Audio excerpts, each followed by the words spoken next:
Hey, you fellow islanders, let's face it, when that wind howls or, the summer sun is just beating down, keeping our homes comfy well, it's always on our minds. Absolutely. Finding that sweet spot, comfort without the huge energy bill. Mhm. That's the goal, isn't it? And that is exactly what we are diving into today. We're looking at heat pumps. Now, we're not just throwing around ideas here. We've got some really solid info, Mm-hmm. stuff straight from Natural Resources Canada, and importantly, the net zero free programs from our own PEI government. Yeah, those are fantastic resources. They give you the science bit, but also the practical side, like how islanders can actually benefit. Couldn't agree more. And, we have to give a big shout out here. Our friend Mike Montague from Remax Charlottetown, he actually pointed us towards these resources, said they were really important for, all of us here on the island. So thanks, Mike. Yeah, that's invaluable. When someone connects those dots, the resources available and what people actually need. Totally. So, our mission today, let's keep it simple. We want to demystify heat pumps and these PEI programs too. Just give you the clear, no nonsense info you need, help you figure out if this might be right for your place. Exactly. Cut through any confusion. Just practical understanding. Okay, now get this. You know your fridge, how it keeps things cold. Sure. Well, it turns out the same basic tech is in a heat pump, but it can warm your house too. That's right. It's pretty clever. And here's the real kicker. You ready? You might actually be eligible for a free heat pump right here on PEI. Yeah, that's a game changer for a lot of people. Okay, let's back up. What in the heck is a heat pump anyway? Right. So in simple terms, think of it like a reversible air conditioner or even, like you said, a fridge. It's an electrical device. Its main job is moving heat. It grabs heat from a cooler spot, even say the chilly outside air, and pumps it into a warmer spot, like inside your house. Huh. So it's not making heat like a furnace burns fuel. It's more like a heat taxi. That's a great way to put it. Yeah, a heat taxi. It uses electricity to move existing heat around. And Natural Resources Canada talks about two main types you'll hear about. There's air source, which are, well, pretty common across Canada. Okay. And then there are ground source heat pumps. The names kind of give it away, right? One Yeah. uses air, the other uses the ground or groundwater. Makes sense. Air and ground. And the Uh-huh. big win here, they aren't just for winter heating, are they? They do Um, cooling too. Oh, absolutely. That's a huge benefit. They can heat your home in the winter and cool it down in the summer, year-round climate control from one system. All right, let's zoom in on those air source ones first, since, the source says they're more common. How do they manage that trick? Pulling heat out of cold air. It sounds kind of like magic. It does seem like it, but what's really clever is even when the air outside feels freezing to us, it actually still contains heat energy, quite a bit, actually. The heat pump is designed specifically to extract that available energy and, well, pump it inside your home. Then in summer, it just reverses the whole process. Hmm. Takes the heat from inside your house and pushes it outdoors. So it's always moving heat from where you don't want it to where you do want it. Precisely. Yeah, it does this using a cycle. It involves heating, cooling, and maybe surprisingly, defrosting. Defrosting. Wait, why defrost in winter when it's trying to heat things up? Good question. Well, if the outside temperature is hovering around freezing while it's heating, moisture from the air can actually freeze onto the outdoor unit's coils. Mm-hmm. That frost acts like an insulator, makes it less efficient. So the heat pump periodically switches itself into a defrost mode just to melt that ice away, like your freezer might do. Ah, okay. Like clearing the windshield so you can see. Makes sense. Now, being here on PEI, we know winter can get seriously cold, like really cold sometimes. Do these air source heat pumps need a bit of backup when the temperature really plunges? That's a really critical point for islanders. Yeah. Modern air source heat pumps, especially the cold climate ones, are way better than they used to be. But when it gets extremely cold, like deep freeze temperatures, they might struggle to keep up on their own. Their efficiency drops. So they often need a supplementary heat source. That could be electric resistance heaters built into the system, or maybe a hybrid setup. Hybrid, like working with an existing furnace. Exactly. It can work alongside your existing furnace or boiler. So the heat pump does the heavy lifting most of the time, and the backup kicks in only when absolutely needed. It's often a team effort in the coldest weather. When we look at these things, you see these letters like CUP, HSPF, CR. Sounds like alphabet soup. Yeah, it can look like that. What do they actually tell us? Are they important? They are pretty important, yeah. Think of them as efficiency ratings. They measure how effectively the heat pump uses electricity to either heat or cool your home. So basically, higher numbers generally mean it's more efficient. You're getting more heating or cooling for the amount of electricity you pay for. Kind of like, fuel efficiency in a car. Higher MTG is better. We don't need a deep dive into the formulas. Just remember, higher number usually means more savings. Right. Higher numbers, lower bills. Got it. No, I've heard there are different kinds like single speed and variable speed. What's the lowdown on those? Good question. So single speed units are basically on or off. Full blast heat or cool or nothing. Okay. Variable speed ones are, well, smarter. They can adjust their output. They ramp up or down depending on exactly how much heating or cooling is needed at that moment. This usually makes them more efficient overall, and they can provide more consistent temperatures, Yeah. less fluctuation. And those cold climate models you hear about, they often use this variable speed technology and are specifically engineered to perform better in, well, our Canadian winters. So for us islanders, those variable speed cold climate ones sound like the ones to really look into. Definitely worth considering, yes. Yeah. And something else is super important is getting the size right. Size. Yeah, the heating and cooling capacity. It needs to be properly sized for your specific home by a qualified installer. Too small, and it just won't keep up. Too big, and it might cycle on and off too much, which isn't efficient and doesn't dehumidify well in the summer. Ah, so bigger isn't automatically better here. Needs to be just right. Exactly. Goldilocks zone. What about keeping them running well? Any regular maintenance we should know about? Yeah, the basic stuff is pretty straightforward. Yeah. Cleaning or changing the air filters regularly is probably the most important thing. Keeps the air flowing well, maintains efficiency. Okay. Filters. Easy enough. Also, just make sure the outdoor unit doesn't get blocked by, snowdrifts, leaves, shrubs growing too close. Keep it clear. Right. Let it breathe. And how long do these things typically last? A typical air source heat pump, you're probably looking at a lifespan of around, say, 15 to 20 years with proper maintenance. Okay, 15, 20 years. That's pretty decent. All right. That's a good handle on air source. Now, let's dig into those ground source ones. They sound a bit more involved, maybe more high-tech. They are a bit different, yeah. Mm-hmm. What's really neat about ground source or geothermal heat pumps is they use the earth itself or groundwater as the heat source in winter and the heat sink in summer.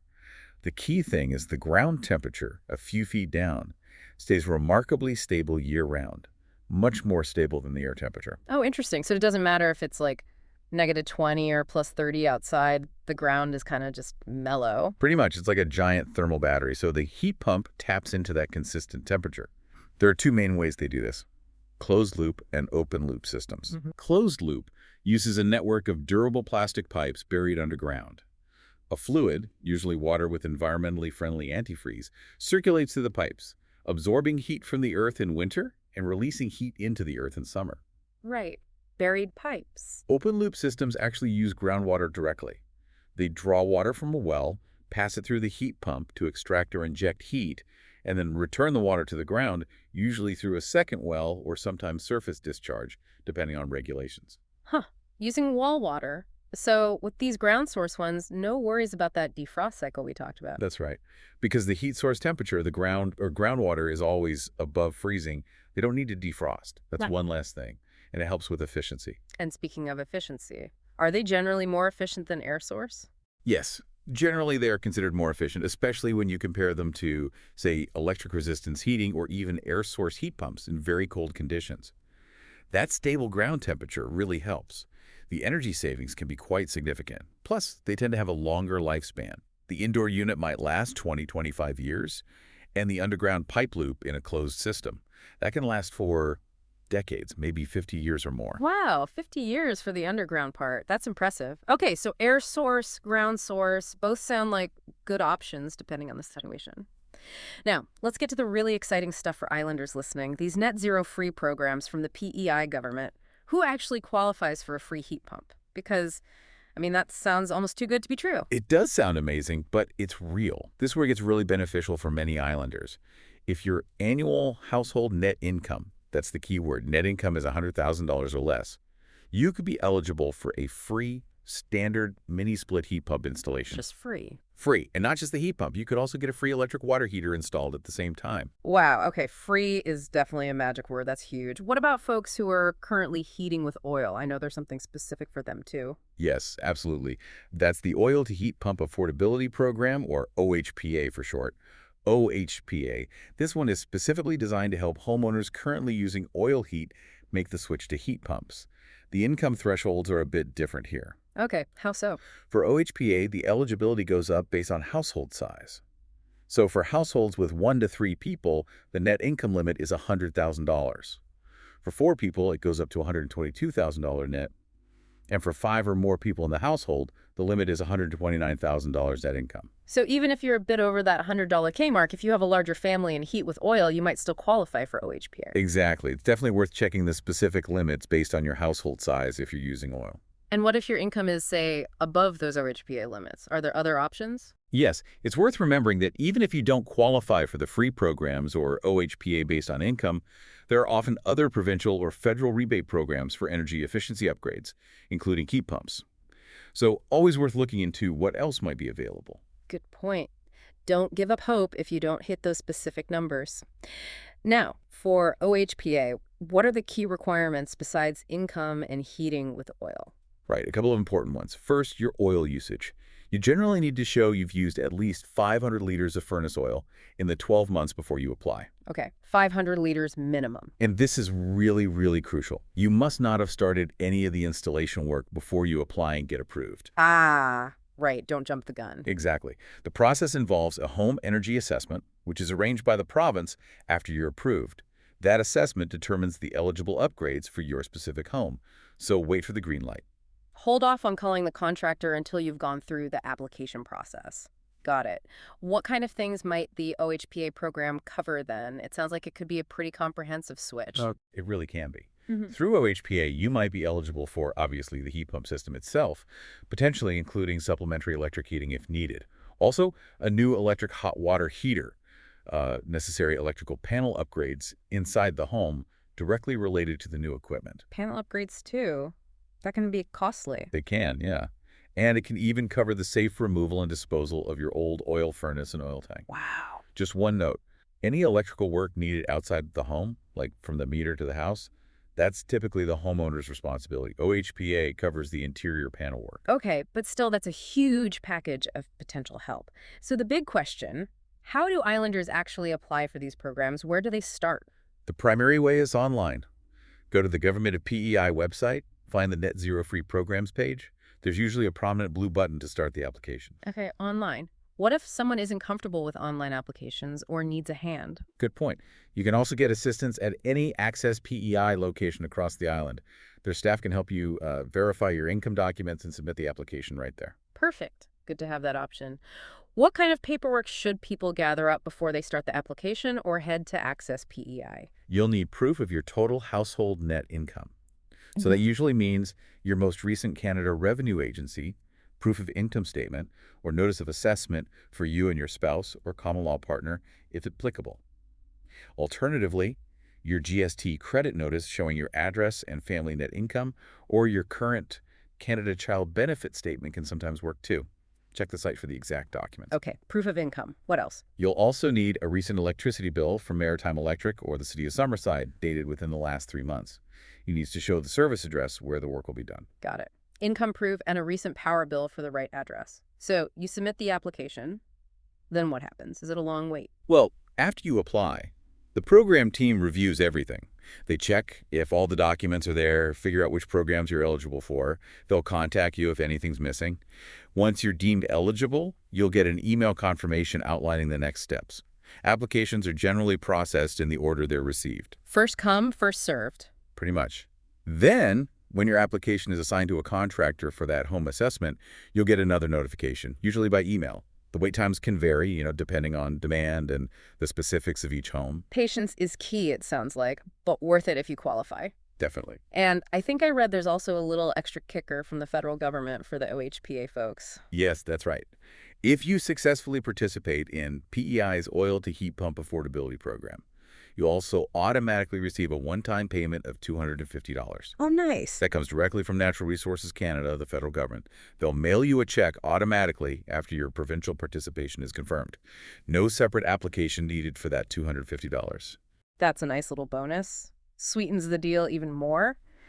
So if people want all these details, the nitty-gritty and that application link, where should they go online? The absolute best place is the Government of Prince Edward Island's website. Search for the Net Zero Free Programs page. All the eligibility details, income tables, document requirements, and the application link are right there. Perfect. We'll definitely put a link to that page in our show notes, make it easy for everyone. Great idea. Okay, so wrapping this all up then. It really sounds like heat pumps. They aren't just some future tech anymore. They're a genuinely smart option for islanders right now, for saving money, for comfort. Exactly. Both air source and ground source offer real benefits, and they're becoming much more accessible. Especially with these PEI and net zero free programs. I mean, that level of support makes a huge difference. It really opens the door for a lot more households to make the switch. Definitely encourage everyone listening to check their eligibility if you haven't already. It could be a game changer for your home and your wallet. And once again, a big thank you to Mike Montague at Remax Charlottetown for highlighting these resources for the island community. It's important info. Absolutely. Staying informed about these programs is key. So here's maybe a final thought for you to chew on. With these programs and this technology available, could a heat pump be the right move for your home? Could it boost your comfort, cut your energy costs? We really encourage you to click those links, think about your own situation, your energy use, and see what possibilities might be out there for you. Thanks for diving deep with